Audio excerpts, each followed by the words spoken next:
एक बार की बात है, एक व्यापारी देर रात अपनी दुकान बंद करके घर लौट रहा था। रास्ता सुनसान था और जंगल से होकर गुजरता था। चारों ओर सन्नाटा था, बस दूर दूर तक झींगरों की आवाज सुनाई दे रही थी। जैसे ही वह व्यापारी जंगल के बीचों बीच पहुंचा, अचानक सामने एक लंबा चौड़ा आदमी खड़ा हो गया। उसकी शक्ल लुटेरों जैसी लग रही थी। व्यापारी सहम गया। वो आदमी सख्त आवाज में बोला, तुम्हारे पास जो भी है चुपचाप निकाल कर मुझे दे दो। डर के मारे व्यापारी ने अपनी थैली उतारी और कांपते हुए उसके हवाले कर दी।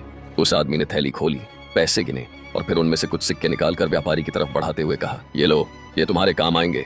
घर जाने के लिए तुम्हें इन पैसों की जरूरत पड़ेगी। यह सुनकर व्यापारी हैरान रह गया।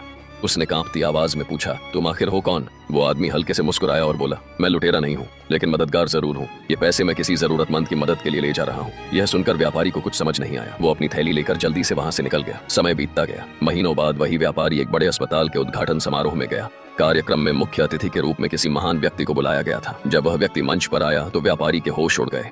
वह वही आदमी था जिसने जंगल में उसकी थैली छीनी थी। व्यापारी तुरंत उसके पास गया और बोला, आप वही हैं ना जो उस रात जंगल में मुझसे पैसे लेकर गए थे? वो आदमी मुस्कुराया और बोला, हाँ, वो मैं ही था, लेकिन तब मैं पैसों की चोरी नहीं कर रहा था। मैं उन पैसों का इस्तेमाल इस अस्पताल को बनाने में कर रहा था। यह सुनकर व्यापारी अवाक रह गया।